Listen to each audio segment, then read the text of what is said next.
Я лакерский, я дагестанец, я чеченец, ингуш, русский, татарин, еврей, мордвин, осетин. Но я горжусь тем, что я часть этого мира, часть могучего, сильного, многонационального народа России.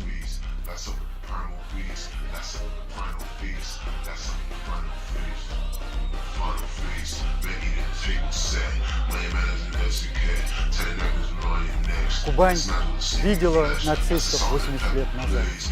Наши защитники, не дайте злу вернуться. Помните, сила в правде. Земной поклон за вашу ратную доблесть. Россия – это мы!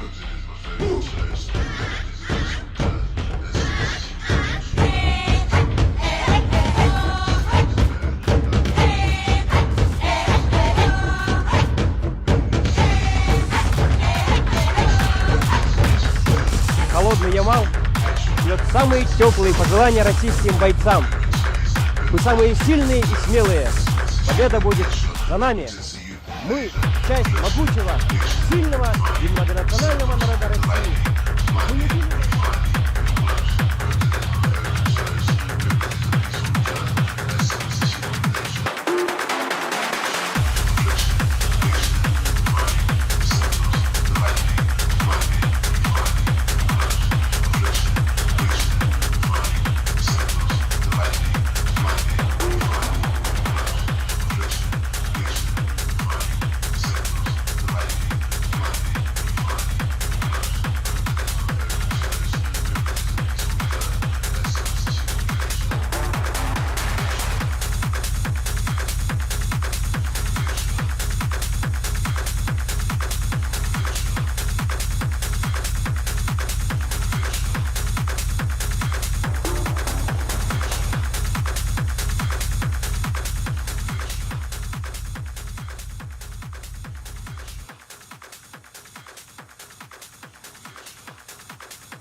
Я балкарец. Мы поддерживаем нашу армию. Мы Россия!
Патриотизм и мужество наших солдат безграничны. Вы несете мир и надежду. Мы вами гордимся!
Якутия помнит, какой дорогой ценой досталась победа над фашизмом. Поддержим нашу российскую армию в восстановлении мира. Горжусь Россией!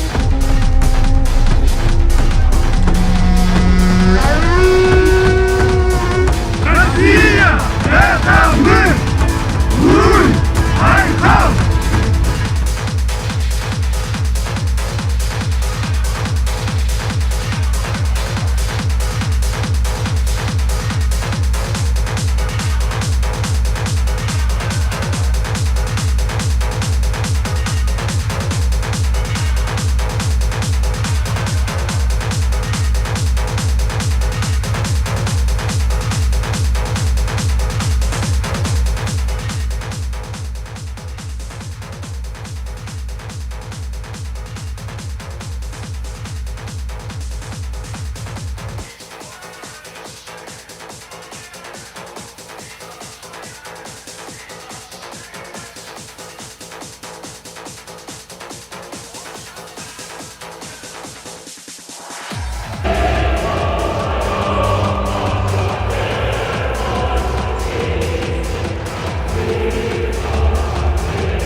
И наши герои спорта, наши чемпионы, спасибо вам, родные, спасибо за ваши грандиозные, фантастические победы. Мы с вами, ребята!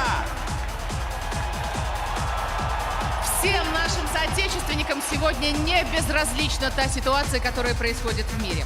И с открытыми сердцами сейчас к нам присоединяются...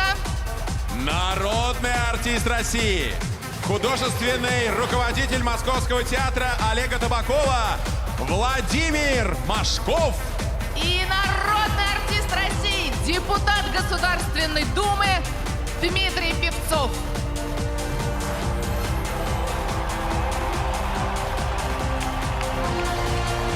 Салют, Москва! Здравствуй, Россия, наша великая, Богом хранимая страна! Поздравляем нас всех с праздником воссоединения Крыма и Севастополя с Россией! Все мы прекрасно помним, что земля Крыма и Севастополя обильно полита кровью наших дедов и прадедов, которые спасли мир от страшного врага – фашизма. Но история русского Крыма уходит вглубь веков. Уже в конце 18 века, когда князь Григорий Потемкин присоединил Крым к России и начал строить российский флот, на карте мира еще не было многих стран, в том числе и США. Но уже тогда России завидовали, пытались захватить, расчленить и уничтожить. Почему? А потому что мы другие, потому что у нас всего много. Земли, неба, воздуха, воды, природных богатств. Но наши враги никогда не поняли и сейчас не понимают, и не поймут никогда, что главная наша ценность – это наша вера и наш великий, могучий, справедливый и добрый народ.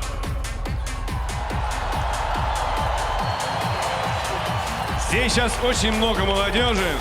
Я говорю вам, молодым, сейчас, именно сейчас, момент тектонических сдвигов в истории России, да вообще в истории всего мира, настал ваш час.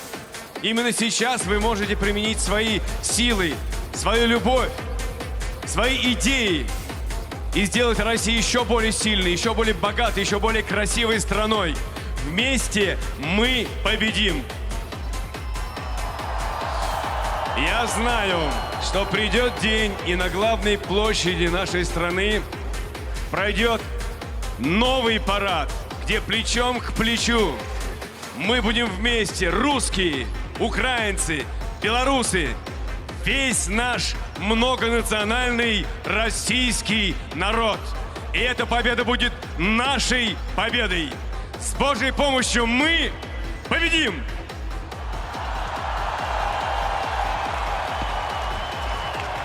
Друзья, я хочу прочитать вам строки Федора Тютчева, которые были написаны 155 лет назад. Напрасный труд. Нет, их не вразумишь. Чем либеральней, тем они пошлее. Цивилизация для них фетиш, но недоступна им ее идея. Как перед ней не гнитесь, господа, вам не снискать признание Европы. В ее глазах вы будете всегда не слуги просвещения, а холопы. Эти строки написаны будто про сегодняшний день. Холопы те, кто пишет пасквили в спину нашей армии. Те, кто пытается быть политкорректным перед Европой и Америкой, погрязшей в ненависти. Мы русские люди, мы любим нашу страну, мы за мир без нацизма, мы за нашу армию, за нашего президента, за нашу Родину, за победу. Мы победим!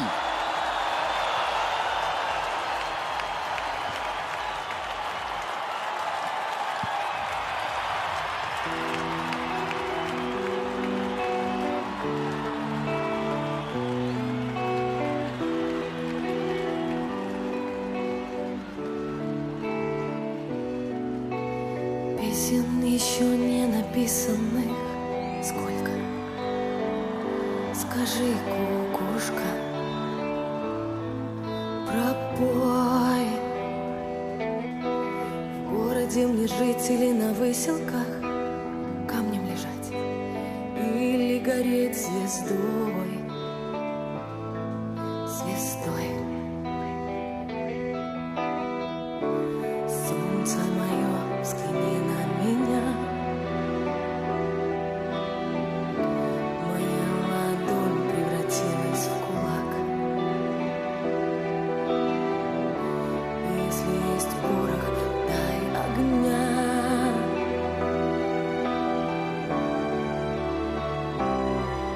Вот так.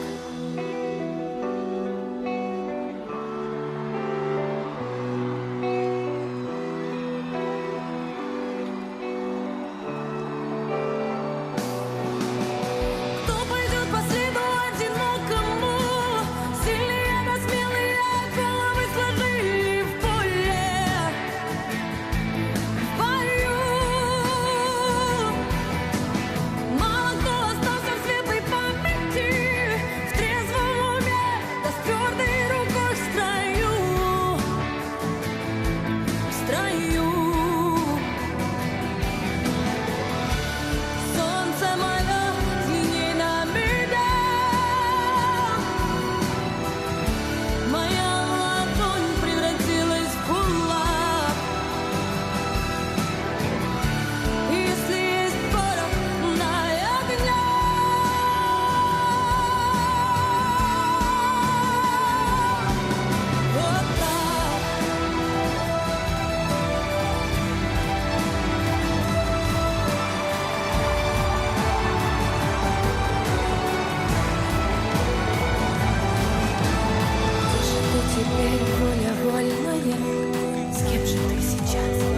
ласковый рассвет встречаешь.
нашу родную землю от нацизма. Жители Донбасса в виде русского солдата говорят: «Наши пришли». Эти слова дорогого стоят. 23-летний, да-да, тот Ему самый. было всего 23 года. Владимир Жога. Он был правой рукой легендарного Моторолы, командира батальона «Спарта». А после гибели знаменитого комбата товарищи назначили его своим командиром. Наши ребята прикрывали мирных жителей, которые покидали зону боевых действий. Еще не подошли БТРы, не было огневой поддержки, но ждать, когда на кону человеческие жизни, Владимир не мог. Это было не в его характере. Воха, позывной Владимира в бою. Воха героически погиб 5 марта под Волновахой, спасая людей. Теперь командир отряда его отец Артем Жога. И сегодня Артем Владимирович с нами.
Мы, многонациональный народ Российской Федерации, объединенные общей судьбой на своей земле.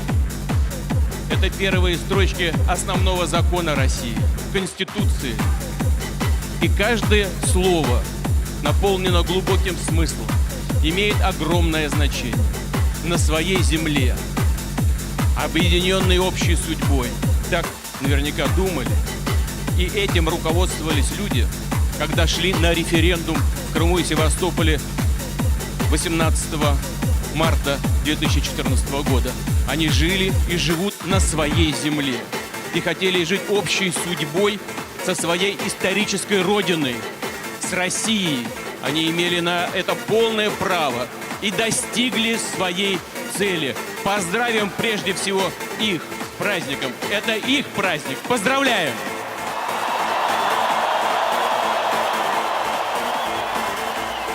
За это время Россия немало сделала для того, чтобы поднять Крым и Севастополь.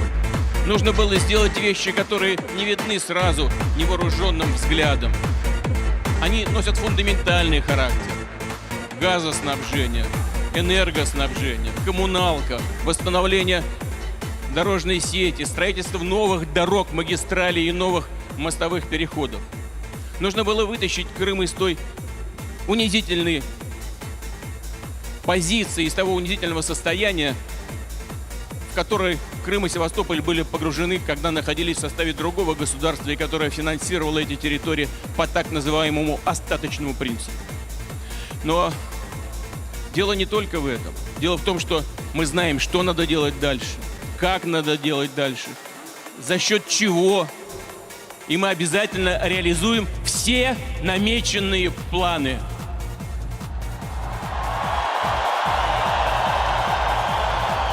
Но дело не только в этих решениях. Дело в том, что крымчане и севастопольцы поступили правильно, когда поставили жесткий барьер на пути неонацистам и крайним националистам.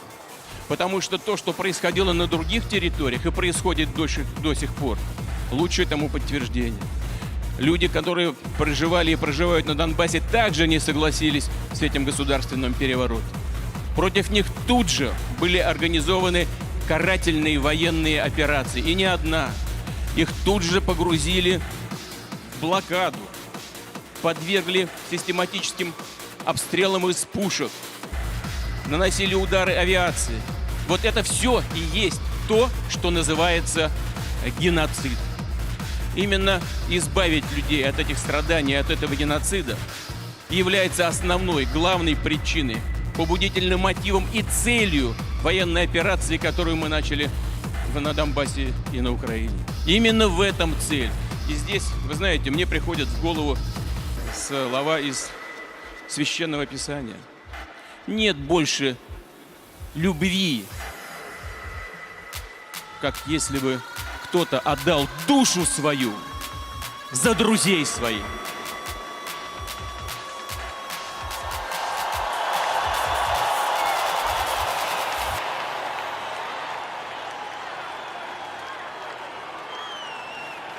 И мы видим, как героически действуют и воюют наши ребята в ходе этой операции.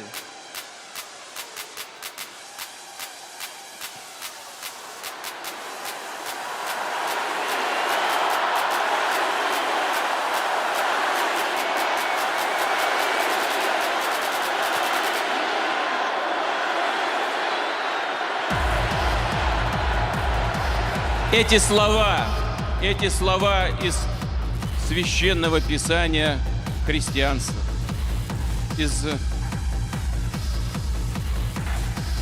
того, что дорого тем, кто исповедует эту религию. Но все заключается в том, что это универсальная ценность для всех народов и представителей всех конфессий России. И именно для нашего народа. В первую очередь для нашего народа. И лучшим подтверждением тому является то, как воюют, как действуют наши ребята в ходе этой военной операции. Плечо к плечу. Помогают, поддерживают друг друга. А если надо, то как родного брата прикрывают своим телом от пули на поле боя. Такого единения у нас давно не было.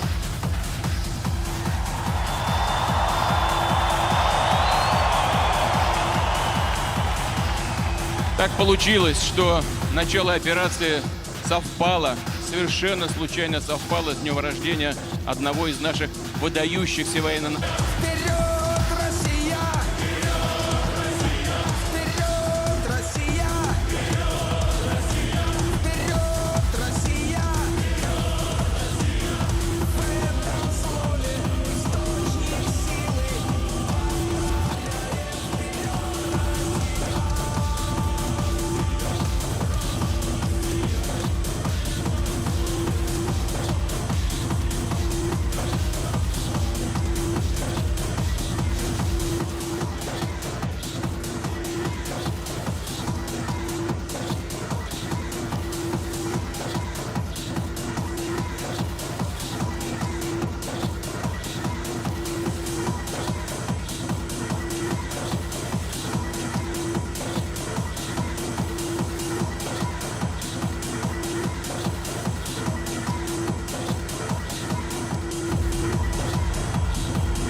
Что думаете про символ Z? Я ничего не могу сказать, если честно. Не слышали про него? Ну, слышала, но вообще в это не вдавалась. Ну да, слышала, конечно. Что думаете вообще об этом? Ничего хорошего. Слышали про символ Z? Да. Что вообще про это думаете? С одной стороны, правильные действия, с другой стороны, много проблем из-за этого. Экономические, моральные. Про символ Z ничего не слышал, просто висит везде. Видимо, к спецоперации. Да, это относится все. Зорро? Что-то из алгебры, может быть, кто знает. Да. Z ось, может, какая? ZX. Да. X. Слышали про символ Z? Символ Z? Я максимально отстранен от этого всего. Честно. Я не читаю новости, я не смотрю новостные каналы, мне это не интересно. Я вне политики. Ну, символика вообще не мое. И символика это такое, ну, типа, то, что сейчас делается, слишком это пропагандистически, не знаю, как это так назвать, ну, типа, слишком сильно. И, ну, это уже как-то болезненно выглядит, на самом деле, на фоне всего, что происходит. Вообще, что про это знаете? Я сам начал замечать, где-то на машинах, на девятках стали расклеивать. Ну да. А что значит, честно, даже не читал, не узнавал. Да. Один из символов поехавшей бронетехники на территорию Украины для проведения спецоперации. Поддерживаете вы эту тему как таковую? Отношусь нейтрально, потому что у каждого свое мнение, и мнение выдавать на публику не очень хорошо. Я не понимаю, как эта символика стала... Ну, она носит значение типа там поддержки русской армии, но при том это просто символы, которыми обозначают технику разных регионов. В общем, я не очень вижу вот эту связь, и люди этого тоже не понимают. На машинах, на простых. Это разве вопрос о любви? Да, это как-то с любовью не особо связано. Я думаю, что мы точно не можем разговаривать сейчас на эту тему. Совершенно никак. О боже, я так не хочу все эти темы. Вы хоть что-нибудь слышали о нем? Да, у нас на маршрутках эти знаю. Я Да? понятия не имею, что это, да. Никто, да, не понимает? Около понимаю. Слышали про символ Z? Да. Вот, кстати, я сам впервые сегодня услышал про него. Я тоже как бы очень неуверенно к нему отношусь, потому что, ну, и вот и Z есть, и там V тоже с георгиевскими ниточками тоже такой, не вызывает доверия. Я понял, символ Z, который символ нынешней спецоперации, мы не знаем. да? Я очень не люблю этот символ, потому что у меня ассоциируется с какими-то другими символами. Зорро? Да, можно и так сказать. Я стараюсь избегать автобусы, такси и все остальное, на которых расположено этот символ. Мне не нравится, я прям против него. Это... Внутреннее, да, такое? Да, внутренняя какая-то неприязнь к этому символу. Я думаю, что это... Из криминального чтива что-то? Если честно, мне кажется, сейчас мое мнение полярное. Иногда мне кажется, что это просто бред. Иногда мне кажется, что это какая-то очень умелая идентика нашего нового свободного государства. Видел. Где-то видел. Допустим, еду на машине в потоке, где-то встречаются истории, но не углублялся. Про символ Z слышали когда-нибудь? Да. А что это такое, ребят? Я думаю, что это странное решение знаю, очень агрессивная символика. А в чем агрессия? Ну, мне кажется, это Белыми для лентами? миротворческой операции очень странный такой агрессивный символ, острый какой-то, с не самым приятным историческим подтекстом.